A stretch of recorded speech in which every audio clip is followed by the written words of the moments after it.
السلام علیکم ورحمت الله وبرکاته ومغفرته. محترم خور پښتنه کړې ده چې په ملا مې پلستر مشلولې دي، نو چې غسل کوم دا اړه ډېر تکلیف راکوي، نو زه څه ورسره وکړم؟ محترم دومره ظلم سړی پر ځان نه کوي.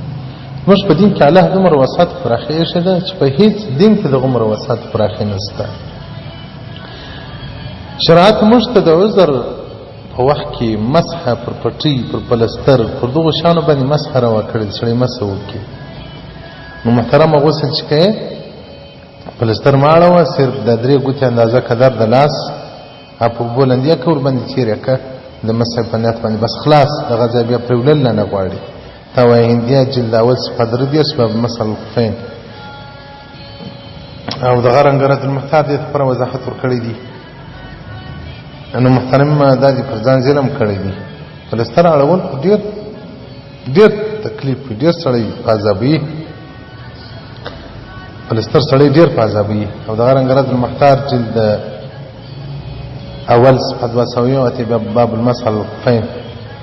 نو محترمه مسح ورباندې کوه. او رد المحتاط جلد اول صفحه 280 باب التیمم دې پر وضاحت ورکړی دي. نو پلستر پاینده کې بیا ماړه او مسح ورباندې کوه. او څوک چې یو ځای خوږ وي پلستر ورباندې ومشلي او دا سکی په غسل کې وي، دا اوشتل دي ضرورت نشته، مسح دې ورباندې کوي. والسلام علیکم ورحمت الله وبرکاته.